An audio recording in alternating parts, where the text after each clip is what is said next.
여론조사가 정말 가지각색. 저번에 지금 TBS가 리얼미터랑 이제 조사 안 하죠. 네, 여론조사를 네. 한국사회여론연구소 KSOI랑 하죠. 리얼미터는 갈수록 그러니까 리얼미터 대표를 우리가 이쪽 결의 방송에서 본 적이 있기 때문에 소위 말하면 누구누구 친구라고 그래갖고 리얼미터만 반대로 가는 것 같아요. 지난주에 NBS 여론조사는 문 대통령 지지율이 올랐거든요. 거의 40% 육박을 했었단 예, 말이에요. 다시 예. 올라가지고. 한국사회여론연구소는 문 대통령 지지율이 올랐어요. 그냥 오른 게 아니라 4.4% 상승해가지고 사실상 40%에 다시 복귀를 했단 말이에요. 근데 그놈의 그 레알미터 여론조사는 또 떨어져. 그러니까 이게 어느 게 맞다 틀리다가 아니라 여론조사마다 제각각이면 여론조사 뭘 믿겠냐는 거지. 그렇죠. 그러면 우리가 그나마 여론조사가 있으면 응답률 높은 걸 보세요. 차라리. 어디 응답률 한 4%밖에 안 되는 여론조사는 사실상 그 여론조사가 민심의 반영이라기보다는 민심을 그렇게 끌고 가려는 의도가 보인다. 이런 측면이 있잖아요.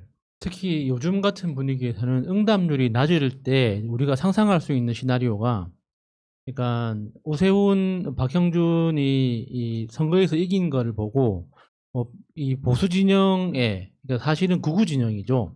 극우 진영에 있는 사람들이 자신들의 의사를 더 강력하게 이제 표시하고 싶은 조금 더 부지런한 욕구가 생기는 거죠. 그러니까 바쁜 업무 시간 중에 여론조사 전화가 왔을 때 이게 ARS든 면접 조사든 이게 다 이야기 듣고 대답하는 거 이게 쉬운 일이 아니거든요. 그런데 보통 이제 민주 진보 진영에 있는 분들은 이제 낮 시간에 바쁜 경우가 훨씬 더 많으니까 그렇지 않은 사람들이 극우의 성향을 드러내기 위해서 이 길고 긴 이 여론조사 전화를 끝까지 붙들고 윤석열을 지지하고 홍준표를 지지한다고 이야기하는 이 의사표시를 할 가능성이 훨씬 더 높아지는 거죠. 응답률이 낮으면 낮을수록 그 보수 진영, 이게 극우 진영에서 대답할 확률이 높아지기 때문에 이제 그 실제 현실을 반영하기는 어려워지는 거죠. 이 응답률을 얘기가 제일 중요한 것 같아요. 지금 우리가 계속 얘기하는 게 뭐 3%다 4%다 이렇게 이거 믿을 수 있겠는가 이런 얘기를 하는데, 그래서 지난번에 말씀을 드렸던 것은 중간에 이 설문을 어떻게 꾸미느냐에 따라서 중간에 그냥 이탈을 해버리는 경우들도 생길 수 있다. 그런데 그러면 사실 그 이후에 다른 방송에서도 이런 문제에 대해서 지적을 하면서 여론조사 결과를 낼 때 설문 내용도 같이 내주면 안 되겠느냐 이런 얘기를 꺼내는 분도 계세요. 사실 동의합니다. 그런데 그 설문 내용을 다 던지면 이거 누가 다 읽어보겠냐 이거죠. 우리는 그냥 몇 프로 이게 보고 싶은 걸 수 있잖아요. 그래서 오늘 이 한사연에서 지금 이야기한 것 중에 하나 제 귀에 딱 들어왔던 게 바로 뭐냐, ARS하고 직접 조사원의 조사예요. ARS 같은 경우에는 하다 보면은 그냥 끊어버리는 사람이 있기 때문에 응답률이 낮아지는 상황이 발생을 하는데, 직접 사람이 전화를 해가지고 여론조사를 해버리게 되면 안녕하세요. 전화 못 끊지. 이 안에서 못 끊어. 끝까지 하게 되는데, 그래서 비교한 게 갤럽에서는 ARS를 쓰고 자기들은 직접 조사원이 전화를 했는데 거기서 10% 차이가 났다는 거예요. 문재인 대통령의 지지율이 10%나 차이, 쟤네는 29%, 우리는 39%. 그래서 사실 이제 응답률 중요한 부분이고, 그걸 보려고 하다 보면 ARS랑 직접 조사인지 이걸 우리가 좀 챙겨보면서 네, 결과를 네. 봐야 되지 않을까 싶습니다. 그러니까 어떤 분들은 제목에다가 문 대통령 지지율 급상승 이렇게 달려 있잖아요. 리얼미터는 떨어졌는데요. 간족이는 거 진짜. 내가 이게 추세가 될까봐 떨어진 이야기는 거의 안 하는데, 현실적으로 지금 여론조사가 며칠 상관에 MBS하고 KSOI는 40%예요. 40%. 사실상 39점 얼마니까. 그리고 리얼미터하고 또 다른 여론조사는 갤럽도 그랬다. 거기는 여론조사가 29% 이런 식이에요. 그러니까 언론사 헤드라인 쓰긴 좋지. 첫 30% 밑으로 뭐 추락 뭐 이렇게 좋은데, 그런 여론조사 저런 여론조사를 다 합쳐가지고요 평균을 내면 가장 정확하대요. 그러니까 예를 저번에 올해 초반에 이재명 지사 지지율이 막 올라갈 때 여론조사를 한 10몇 개를 한꺼번에 합쳐서 평균을 내면 그렇잖아. 그게 숫자가 이미 거의 10,000개 이상이 돼버리거든요.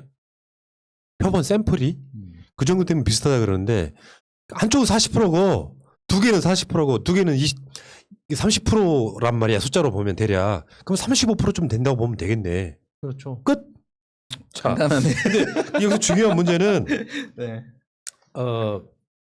이 KSOI에서 박근혜 계엄 검토 관련자 수사를 해야 된다. 이게 지금 50% 나왔고 반대가 36% 나왔단 말이에요. 요거를 저는 민주당한테 지금 주장을 좀 드리려고 이야기하는 건데 지금 민주당이 전당대회 그 즈음에 해가지고 되게 반성 모드였잖아. 예. 왜 우리가 보궐선거 졌는지 모르겠다 이런 방식이었단 말이죠. 그러면 실제로 지금은 수세로 전환을 해야 돼요. 아니 공세로 전환을 해야 네. 돼.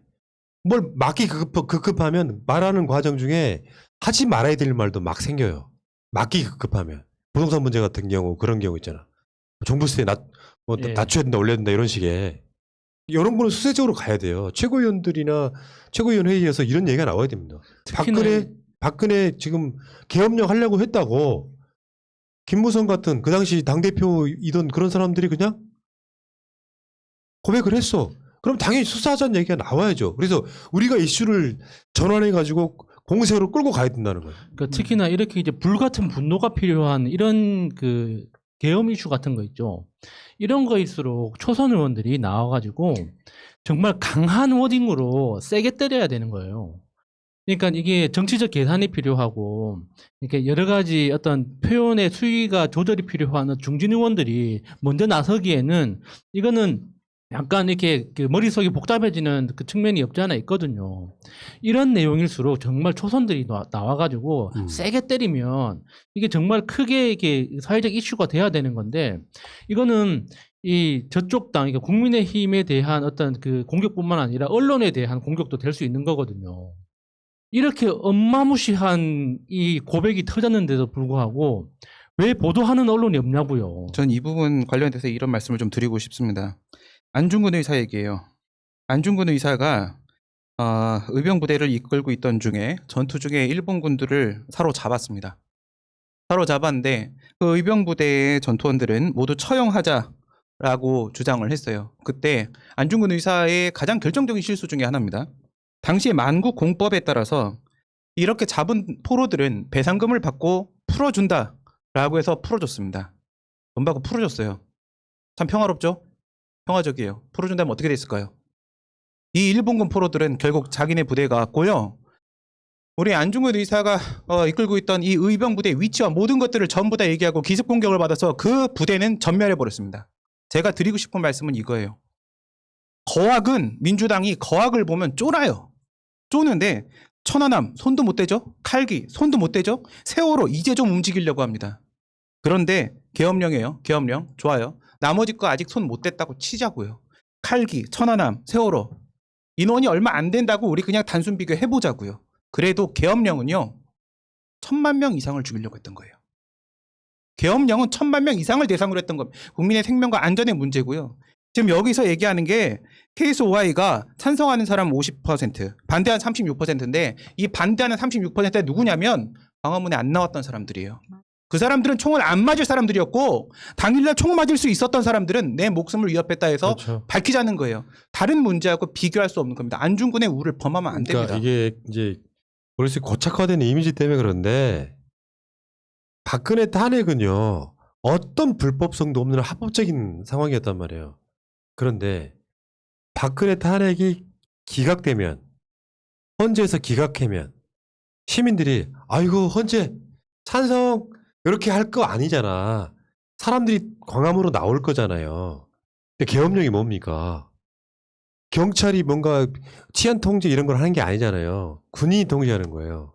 필연적으로 이런 상황이 되면 수개월간 평화 집회를 했던 국민들이 조금 더 과격해질 수 있잖아. 그 빌미를 그냥 총으로 쏴버리겠다는 거거든. 그러니까 박근혜 정권은 국민들한테 총뿌리를 겨눠서 총을 쏘려고 했다의 다른 말이에요. 다른 말. 계엄령을 검토하려고 했다는 게. 요거를 지금 어떤 새끼가 주도를 해서 누가 주도를 해서 그거를 김무성한테 줬냐. 그게 우병우냐 김기춘이냐 박근혜냐 이거 가려내는 수사해야죠.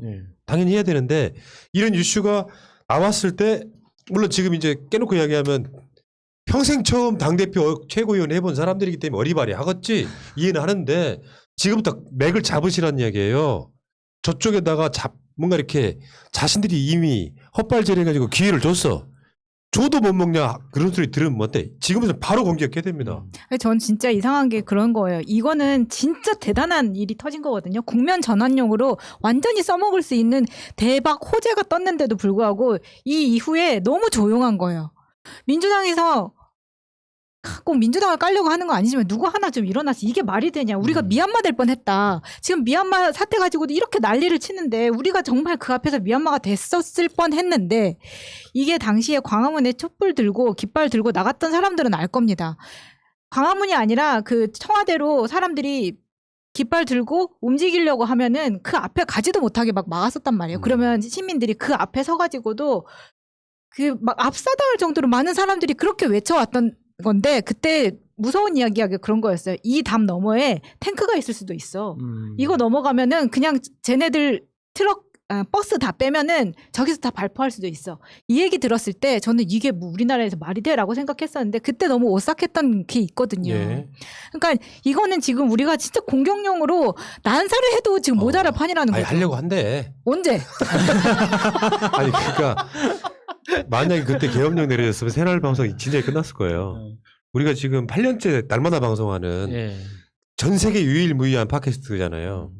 근데 그 당시에 내가 다시 한 번 말씀드리면 그게 프락치가 있었다 없었다 이 문제는 아닌데 언제까지 탄핵 촛불로 갈 거냐. 이제는 차벽을 넘어가야 된다. 주장한 사람들이 굉장히 많았어요.